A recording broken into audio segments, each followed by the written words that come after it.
A Fila One, a whole new electric car from Sony Honda Mobility. Intelligent presence accompanies every mile. Let your Afila One drive or take the wheel yourself. Immerse yourself in cinematic visuals and 360 spatial sound. When you move with Afila One, the journey is a wonderful destination. Afila One, Wonderbound. There are so many ways to save on summer grilling favorites at Whole Foods Market. Invited to a potluck? Bring 365 by Whole Foods Market wild-caught salmon burgers. They go from frozen to perfectly grilled in minutes. Find classic sides for less with 365 brand organic frozen corn on the cob and kettle-cooked chips. And as always, look for hundreds of yellow sale and low price signs on aisle after aisle. Save at Whole Foods Market in-store and online. We're interrupting this podcast to ask you a very important question. Have you had your Hershey's? When you need to brighten up your day, put a smile on your face with the classic creamy texture and pure milk chocolate flavor of Hershey's milk chocolate. Whether you're eating it on the go, breaking off a few pieces for s'mores night, or just treating yourself to something sweet, Hershey's milk chocolate checks all the boxes. Shop for Hershey's milk chocolate now at a store near you, found wherever candy is sold. The first guest of the evening is truly a poet. He's an artist. He is a friend and an inspiration to anyone who has ever played the guitar or tried to write poetry. Would you please welcome Gordon Lightfoot?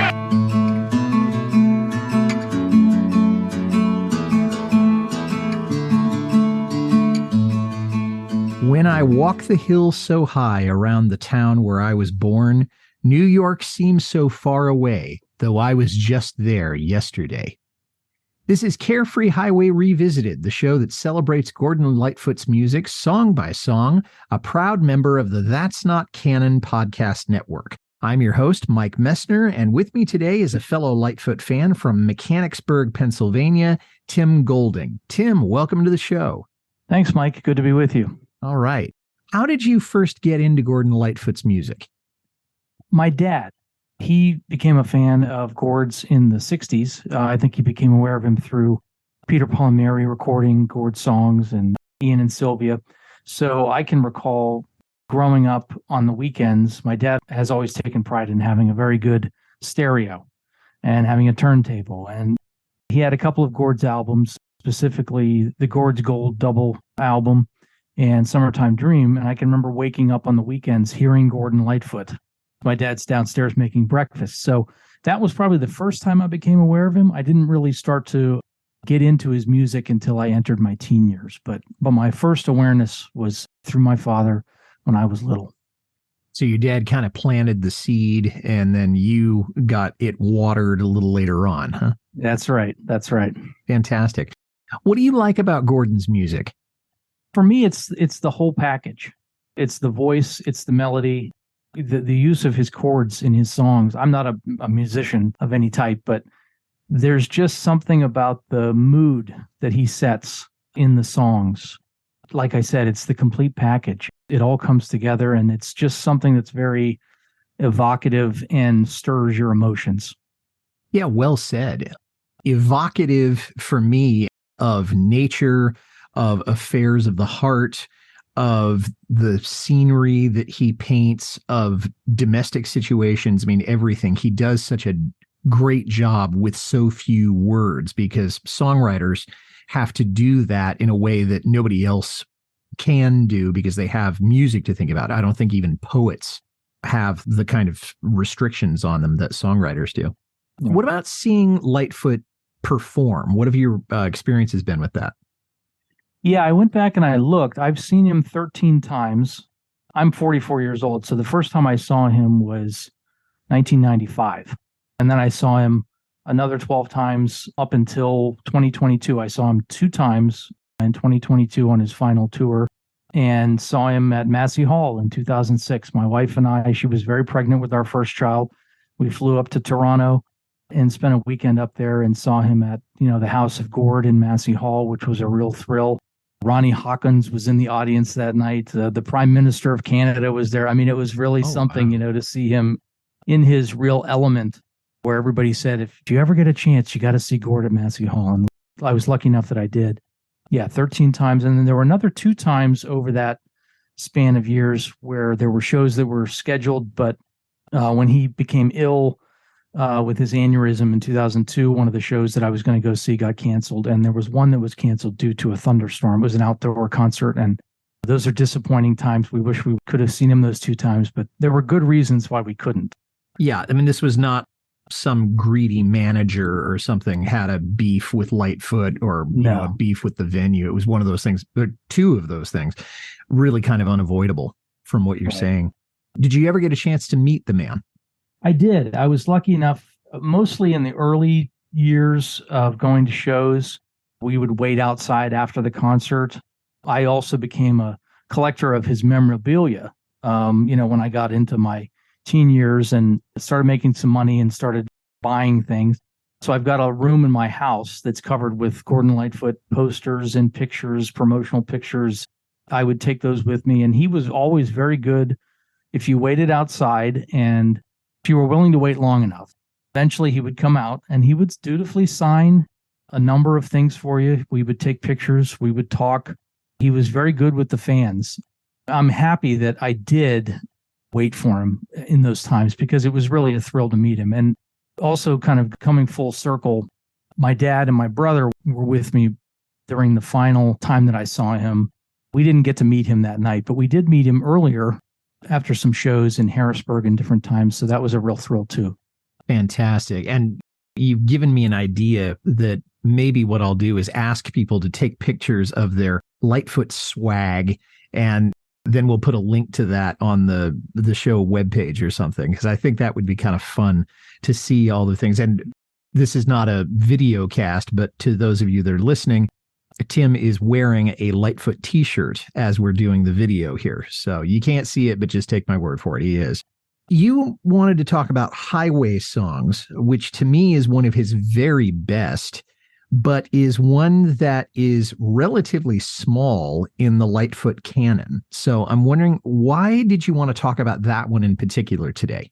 Yeah, the interesting thing about the Old Dan's Records album for me is that when I was becoming more aware of his music and starting to buy CDs and things like that, for the longest time, you couldn't buy the Old Dan's Records album on CD. It was one of the 4 Warner Brothers albums that remained kind of not in circulation until after his Warner Brothers contract ended in 1998.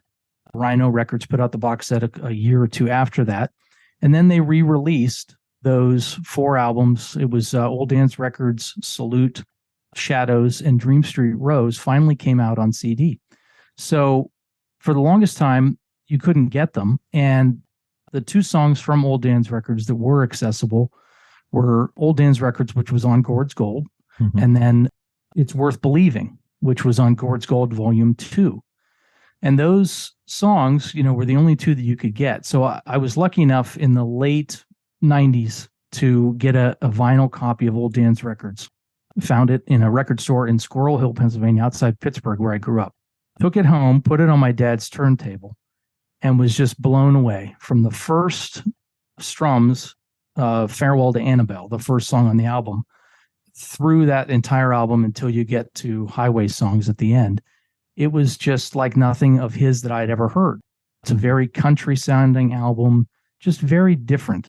Those 2 songs, Farewell to Annabelle at the beginning and Highway Songs at the end, are very interesting songs in how they build musically. They start out with just a very basic strumming by Gord, and then the other instruments kind of get added in, and there's a drum beat eventually like halfway through the song. I mean, it's just a cool album and a very cool song. Old Dan's Records, the album is, in my mind, one of his best, and it was strange to me why it wasn't available for so long, but once it did become available, I was really happy. Yeah, I thought about that also. And the thing that stuck out to me when I was doing a little bit of research on this is that the record itself was not as successful as Don Quixote had been. I mean, it's still charted. We'll talk about the specifics of that a little bit later. But it was a kind of a step down in terms of chart success from Don Quixote. Now, of course, Sundown is going to come and knock everybody out of the park. I don't know if it was reviewed badly. I haven't looked at the reviews of his albums in a little while, but the album itself just didn't have as much chart success, except, of course, in Canada. And we'll talk about that. I think for me, you kind of gave, a broader answer about why you liked it. And the thing that just got me was that the chord progression was just amazing. This folky, engaging minor changes, minor seconds, minor thirds. And it's also one of the few songs where he overtly mentions Canada. I mean, he talks about Canadian landscapes a lot, and he's talked about Canadian history, Canadian Railroad Trilogy, other things. But this is one of the few that I've heard where he actually says Canadian. I mean, he comes right out and says it. And I think there's a little bit of healthy nationalism for that. I think it was great when I first heard it because I was giving a final exam at the college where I was working at the time, and it was an early morning thing. So I got done about 9:30 in the morning, and I hadn't had anything to eat yet. So I said, okay, well, I'll drive over to the coast and get some breakfast. And this song popped up on Sirius XM, and I loved it, and I didn't catch the name of the song. And so it was not until years later that I heard that again and say, that's where I heard that. And that's that song. Oh, great. And then, of course, when you said you wanted to talk about it, I thought, oh my gosh, this is fantastic. Do you have any particular anecdotes about the song, or, like a time when you played it or when it came on the radio that, was just perfect, or that a memory you associate with it? Yeah, to me, you mentioned the Canadianness of it, and it's very true. He's very overtly Canadian in the lyrics. And the interesting thing about that album was it was the first album, aside from Sunday Concert, where he recorded in Canada. So it was the first time he recorded a studio album in Canada with a bunch of Canadian players. Oh, and okay. I think it was maybe influencing his mood, influencing his songwriting. You touched on the kind of the commercial side of it, and I think he had the great success with If You Could Read My Mind, had a smash hit, had a high-selling album. The next albums did fine. They did okay. Of course, they all sold well in Canada. But when you get to this album, the interesting thing is he put out 2 albums in the same year, 1972. He put out Don Quixote at the beginning and Old Dan's Records later on at the end of the year. And I think there's something to the fact that he was recording in Canada for the first time with a bunch of Canadian players. And I think it really influenced the feel of this album more than any other up until that point, at least. But for me to listen to it, I love listening to it on a road trip. I'm not Canadian. I don't live in Canada, but it makes you think about home and think about the warm feelings of home. And so it's an interesting song in that respect. So it evokes home for you, and you would want to listen to it on the road, as would I. I mean, that would be my ideal. Although I don't know if I would be driving home or driving away from home while I was listening to it. And I think I would want to be, despite the fact that it talks about the blue Canadian sky, I would want to listen to this on a cloudy day or on a fog bank or something like that, just because maybe it inspired, hey, you're driving through this now, but the sun is coming. Maybe give me something to shoot for in some weird sort of way. We'll be right back to our conversation with Tim Golding about highway songs. But first, a word from a podcast partner or two. Hey, I just wanted to take a second to tell you about my latest podcast discovery. Firebreathing Kittens is an actual play one-shot podcast that plays various tabletop role-playing games with a season-long plot. Because there's a beginning and an end to each week's story, you can start at any episode. Yeah, you won't miss a thing. Every week has a different combination of 4 from the same rotating cast of people. Join Firebreathing Kittens as they solve detective mysteries, attempt comedic banter, and enjoy friendship. That's Firebreathing Kittens podcast. Check it out. In 1942, when the world needed a hero to fight the forces of evil, a woman had the courage to step forward. Her name was Helen Meeker. Her adventures took her across the United States and behind the lines of both the European and Pacific fronts. President Franklin Roosevelt trusted her judgment. Adolf Hitler put a price on her head. And in the face of overwhelming odds, She battled through everything that was thrown at her, dodged death countless times, and challenged the most diabolical figures in history. The star of more than 20 novels, Helen Meeker proved her grit and determination time and time again. And now the Long Highway Players bring the book series to life on the airways. These exciting dramas will place you in the middle of the action, immerse you in riveting drama, plunge you into unimagined intrigue, and confound you with dark mysteries, while giving you the opportunity to live adventures in a time when the fate of the world hung in the balance.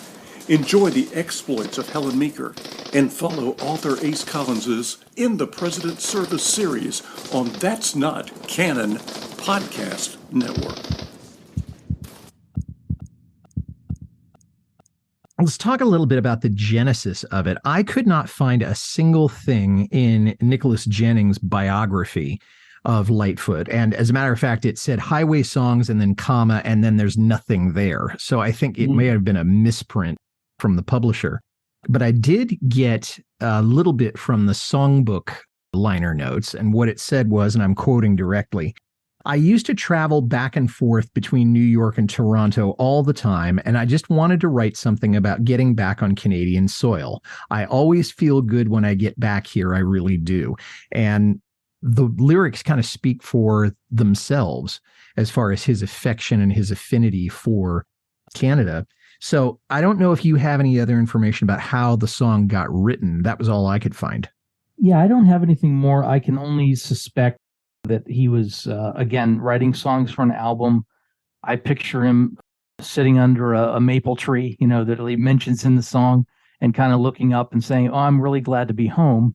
And I'm going to write a song about my travel and the fact that I love coming back home and being on Canadian soil. And that's my picture of how he probably wrote it, is that he was feeling good about home, wanted to write something about being there.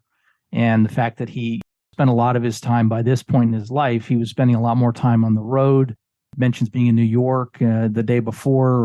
So I think the way his life was changing after the success of If You Could Read My Mind and then being on the road so much more, it's kind of an autobiographical song to me, because he's as we go through the lyrics, he's talking about aspects of his life up until that point. And it's interesting in an autobiographical sense, I think. I don't know if he had a maple tree in his backyard where he was living at that particular time. Obviously, the Canadian flag, the middle of it is a maple leaf. So I wondered if he was throwing that in just to add a little Canadiana, or whether he was actually saying, if anybody knows what he had in his backyard, please get in touch with me. There's an email at the end of the show. We'll talk about the lyrics a little bit. When I walk the hill so high around the town where I was born, and I've never been to Ontario, I've never been to Toronto, and I've never been to Orillia, but I do know that there are a number of ski resorts not too far from Orillia. And if they're going to be skiing, you got to go down a hill. So one would surmise that he's walking around. There are literal hills around there. New York seems so far away, though I was there just yesterday. And he mentions flying a little later on in the song, but he did say he was traveling back and forth a lot between New York and Toronto. You can make the drive in a day, although it's about a 7-hour drive between the two. And maybe he was flying, maybe he was taking the train. I have no idea what the transportation was like. But when he's saying I was there just yesterday, yeah, I think that's literal, that he was probably just there like over the weekend, and maybe he got home. This was written on a Tuesday or something like that. Right. I have played on my guitar in coffee houses, halls, and bars. Everyone that I call friend knows they will not be forgot. Now let's stop there for just a second. He's obviously takes his friendship seriously, particularly with the musicians that he's played with and his backup band. But I'm wondering if when he says they won't be forgot, I'm wondering how he's going to express the fact that he won't be forgetting them. And is he talking about, I'm just saying that, I'll always remember you? Or do you think he's going to be, hey, I want to show my appreciation some other way? I'll be sharing my fortunes with you or something like that. Do you have any thoughts on that? This is kind of where it gets into, he's tracking his career up to that point. He starts in coffee houses, he goes into bars, he's going in clubs, and now he's doing halls. So I think he's kind of talking about, look, I have this road of success, right? I'm achieving these great heights, but I'm not going to forget my friends, the people that are back home, the people that knew me before I was filling halls of people, you know? So I think that's what I take from it, is that he's talking about, look, I'm in this successful position, but I'm not going to forget where I came from or who my friends are. Very, very cool interpretation. I absolutely agree with you that you think about it, there's a kind of a progression, although if it's a hall that's a concert hall, most bars are smaller than that. And coffee houses would probably be even smaller than that, at least at the time that he's talking about.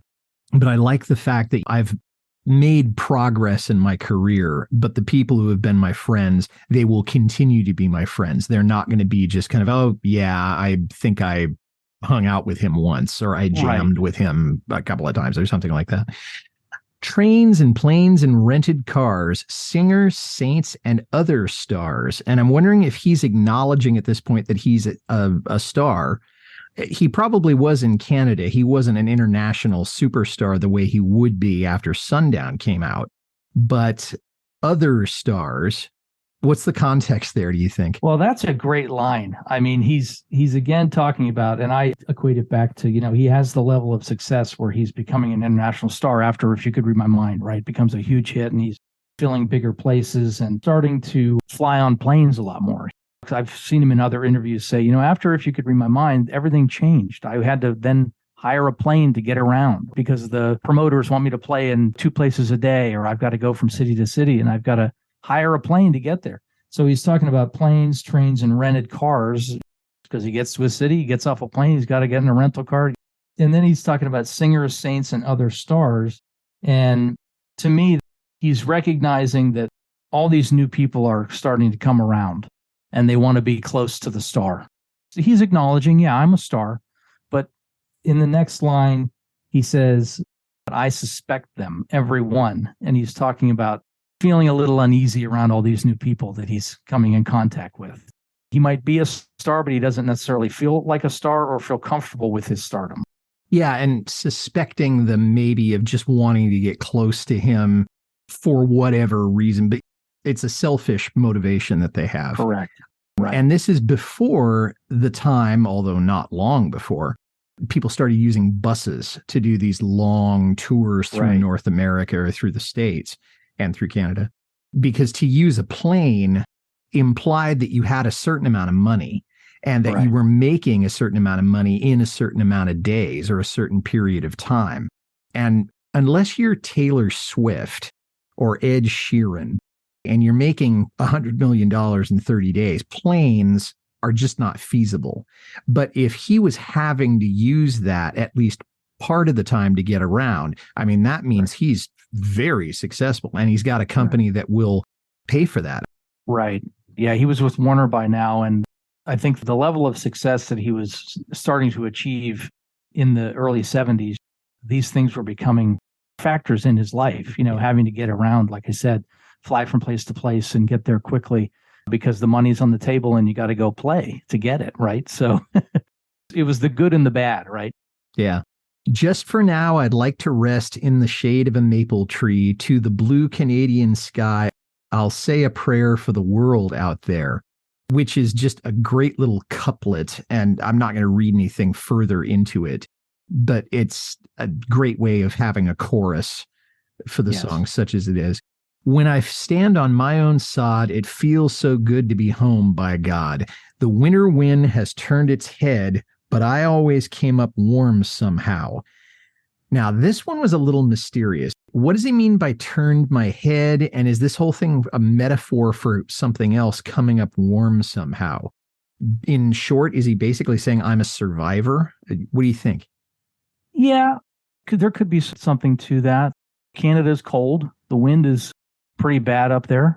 When we get the Arctic wind in the Northeast, you know, a lot of people down here don't like it, but you know, they have to live with it up there much more than we do. So I think could just be coming at it that way. He could also be coming at it from the side of like, yeah, I've survived this trail. The winter wind has turned my head, but I've come up warm because I'm back home again. where my people are. I feel comfortable here. You can think of it that way, and you can think of Canada's cold, but I'm warm when I'm here because this is the warmth of home. And maybe it's the warmth of feeling alive and being able to rest. Whereas when you're touring, you're going to be dead tired. And when you have to tour through the snow, right? I can't even imagine. I mean, I've been in New York City during a snowfall, and I don't care to go back at that particular. And I've also been in Pennsylvania. I've been in Erie when it got really cold. And it's another place I don't care to go again. Thank you very much. Bottles, beads, and cigarettes, and lovers that I ain't found yet. Picking with a friend till dawn and singing all those highway songs. And he finally gets around to the theme of the thing. I would travel all my life if loneliness was not the price. While headed north across that line's the only time I'm flying. And we've talked about flying in a plane, or he's spiritually high, you know, that he feels like he's transcending it all. It's the time when he's truly happy is that he's getting back home. Although we know that he loves touring. Somewhere USA is a perfect example of that. Oh my gosh, yes. He feels more connected to his roots, rightfully so, you know, when he's coming back. And then it kind of ends there. And I think this song more than any is the one that I understood what Bob Dylan said when he said, when I hear a Lightfoot song, I wish it was last forever, because this song, I kind of, come on, more. You know, I really wanted it to go on longer, but maybe you did too. I don't know. Yeah. And the play out on that song is an extended kind of instrumental that goes on for quite a number of seconds. And I wish there would have been another verse or him going into more detail or explaining something further, but it's a good song. It's a toe tapper, as he would say. You know, it's got a nice beat, a nice groove to it. And the sound, I'm sure we'll get into, you know, the recording of it and the players and how it all came together. But it's just a great kind of way to end that album, that long play out. And that's a good place for us to jump into the album, because it was the very last song on the record. It was not released as a single. The record was, again, produced by Lenny Waronker. The album went to #1 in Canada. We'd already alluded to that. 95 in the US, which was a significant drop from Don Quixote. It did not chart in Britain or Australia or New Zealand. I think Sundown may have been the last time that one of his records charted in Britain. I'm going to have to look back at that, but it did represent a pinnacle for him of some sort, because it won the Juno Award in 1974 for Folk Album of the Year. Now, I don't understand the discrepancy. It came out in 72 and it took them until 74 to recognize it, but it is what it is. And then Lightfoot also won the Juno for Folk Singer of the Year. So it may not have been as much a critical success or a commercial success, but it certainly was one more really big milestone for Lightfoot in the eyes of the listening public. Yeah. And I think, you know, I think about his career as the momentum of it from the 60s when he's a songwriter getting known that way. And then he's producing albums, but they're not really commercially being very successful. And then he signs with Warner Brothers and he has the success with his first album. And then he has nice success with the follow-up albums too. And people are still recording his songs, and he's building a career and he's enjoying some success. But this album, like you said, commercially was probably a disappointment for him because it didn't do as well as the prior album. But I think of it as building his sound towards Sundown, right? He's building every album in the early 70s is kind of a difference. And I think he's trying different things. This album is more country tinged. You know, this is the album immediately prior to Sundown, and that album sounds completely different than this album. But he's collecting, I think, all of this information in his brain and all these sounds, and it's all building towards the career zenith that he achieves with Sundown and then the string of albums in the mid-70s. I mean, all of his albums are great, but this one is a nice kind of segue into those next albums where he really achieves great success. We'll be right back to our conversation with Tim Golding about highway songs, but first, a word from a podcast partner or two. Hi, this is Audie Martello, the host of the Mostly Folk podcast, a 60-minute foray into the music we all love. You will hear newly released albums, classic folk, country, and bluegrass music, as well as some traditional music that may or may not be true to the genre. Sometimes irreverent, often opinionated, but always entertaining. You may even hear a radio magic trick every so often, as well as numerous interviews via Zoom and telephone with established as well as indie artists. Mostly Folk is available wherever you listen to podcasts, and always at mostlyfolk.org. The American West is a place of lore and legend, of triumphs and tragedies. No one can tell the true stories of the West better than author Rick Steber, and now there's a podcast showcasing his work. It's called Writing the West, and every episode will feature his short stories and his poetry. If you want to know the true stories of cowboys, pioneers, miners, and Native Americans, this 15-minute podcast is for you. Writing the West is available on Spotify, Audible, Podbean, or wherever you get your listening matter. That's Writing the West, the work of Rick Steber. You mentioned the fact that he's kind of trying new things, new emphases, and Dylan was doing the same kind of thing just a couple of years earlier. I mean, he went from folk to rock to country and then back to rock, and then later in the 70s, he'll get into gospel. And right. I'm not prepared to say that Lightfoot looked at Dylan and said, okay, well, if he can explore his chops, then I can explore my chops the same way. But he certainly was doing stuff that he hadn't necessarily done before. And then Sundown is going to be something else again. And that kind of brings us to the personnel who played on this. You have the usual suspects, which is Gordon, Red, Terry, Rick, and Barry Keane. Dave Brown also played some percussion on the album. The Good Brothers, who are going to be playing a lot on Summer Side of Life, got involved with this, Bruce and Larry, and they also play on Redwood Hill, which I've talked about last season or the season before. Nick DeCaro gets my award for having the best contribution to this particular song. We'll talk about him in a second or two. And then Ollie Strong played steel guitar because Pee-wee apparently had not appeared in the movie, so to speak, at that point. So a lot of very powerful players, which brings us to the next question, Tim, which is, what is your favorite musical part of the song? The auto harp. From the opening segment of the album, it sets a tone, and then it's interwoven. It's not on every song, but it's a frequent fixture on the album. And again, you're not hearing a lot of banjo, auto harp on any of his other albums up until this point.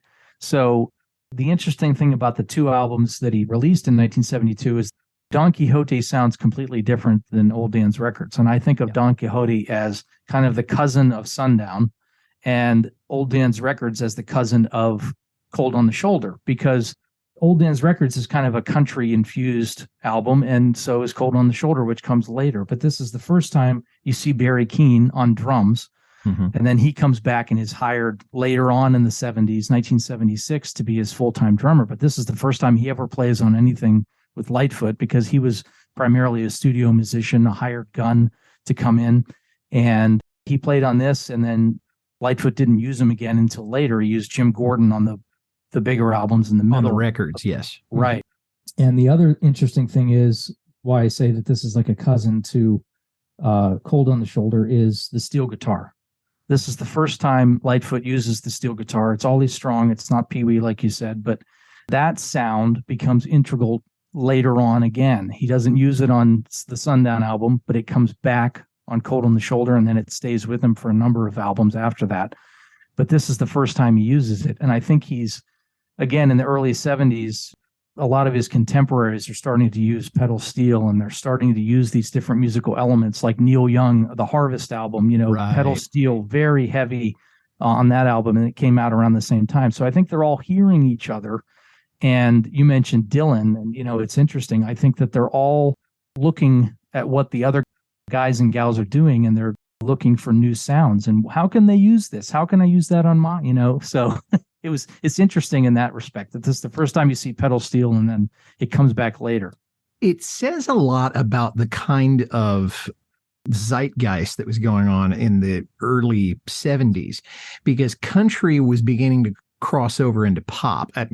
I guess it had happened before, but it was certainly happening at this particular time, where if you were a country artist, you could also make it in the pop charts and make it significantly in the pop chart. Willie Nelson and Johnny Cash and Kenny Rogers are three perfect examples of that, and there are probably others. One other irony that I just thought of is that Dylan recorded the Nashville Skyline album in 1969. And then you never heard him play a song from that record ever again, except for Lay Lady Lay. The rest of it is hardly any other performances live of I Threw It All Away or Tonight I'll Be Staying Here With You or Girl from the North Country. Just almost nothing. Now, why am I mentioning this? Is because apparently Lightfoot never played Highway Songs in concert. Not once.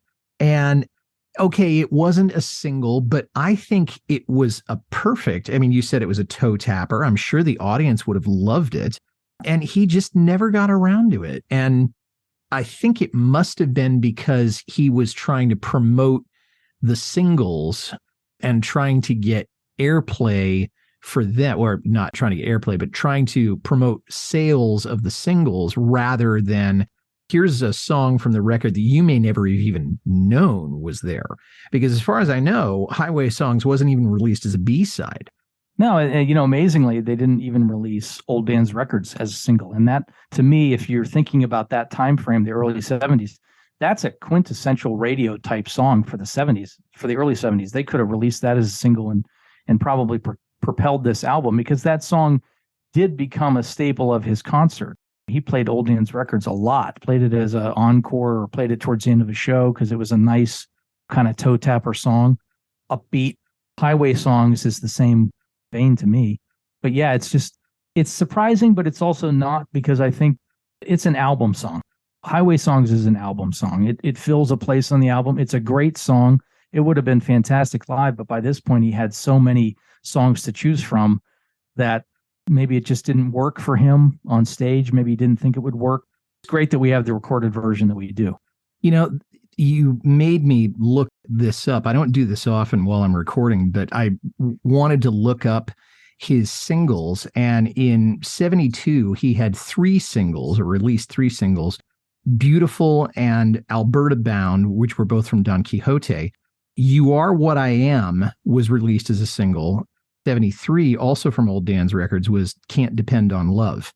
And I don't have the B-sides of those, but it is an album song, but who knows what the company was thinking at that particular time. And because they didn't put it out as a single and they didn't put it out as a B-side.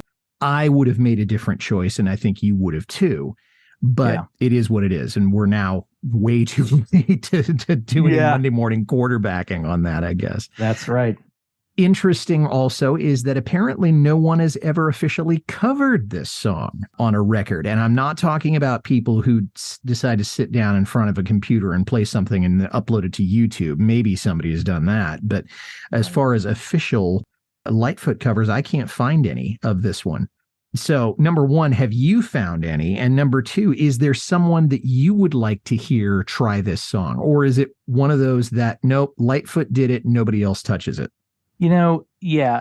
I did not find anybody else that recorded it beyond, like you said, people that recorded at home and then put it out on the internet. And there's some great versions out there, of course, of all of Gordon's songs by fans. But no official recordings. And I think, again, it's a very Canadian song. It would be great if there was a great artist from Canada that could pick it up and put it out today. To me, Gord's version is obviously going to be the pinnacle, but there are other people who could definitely pull off this song that maybe aren't Canadian. I mean, I'd like to hear Jason Isbell maybe do it, or Tony Rice could have done a great version of this. He did so many great versions of other songs. Or like a Billy Strings or someone like that could really have a good go at this song, but they're not Canadian, so it might not sound right. You got to almost be a Canadian artist. That's what I'm thinking. Either that or you are a kind of an expat who's living in Canada. But anyway, you have to have an affinity for the place. And two people that I would have liked to have heard, one has passed away and the other, I think if he's listening, I hope he takes me up on this. Dan Rogers would have been good at it. And the other person whom I hope will do it at some point, if he hasn't done it already, is John McLaughlin, that I've had on the show a few times and who does amazing renditions of Lightfoot songs. So John, if you're listening, Tim and Mike really hope that you'll do that song. And you can just say, I got this idea from Tim Golding and Mike Messner. That'd be fine. Yeah.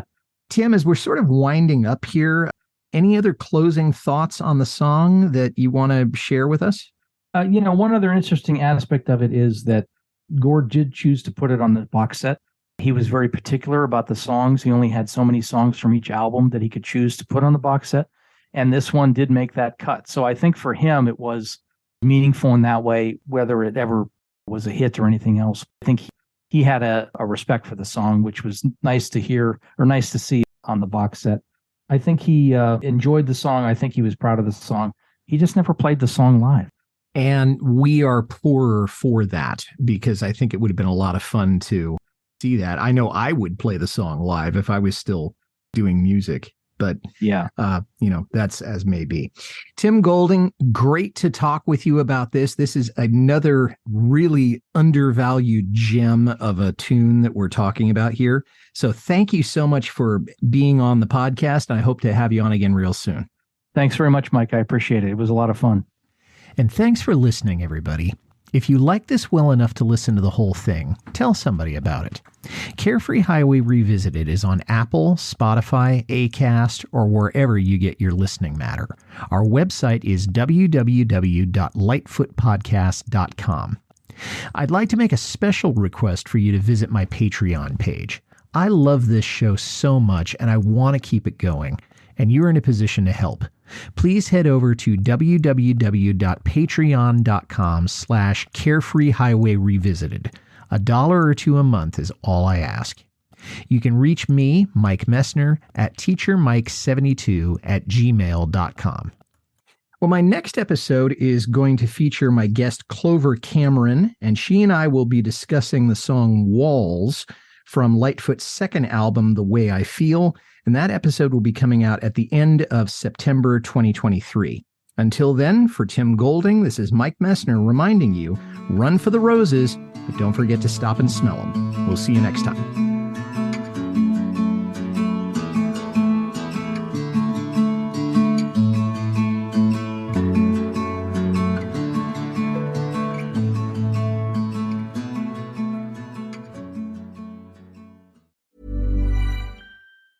Wouldn't it be nice if your cash savings could just grow by itself? With the Wealthfront Cash Account, it can, earning 4% annual percentage yield from partner banks on your uninvested cash, nearly 10 times the national average. Just imagine if other things in your life worked the way Wealthfront works. If your houseplants grew at 10 times the average rate, you'd have 10 times fewer issues with sad, stunted succulents. Your crocodile ferns would grow to the size of crocodiles. Wealthfront's cash account keeps your money thriving just like that, earning you an industry-leading rate with no account maintenance fees and with free 24/7 instant withdrawals so you can access your money whenever you need it. Money works better here.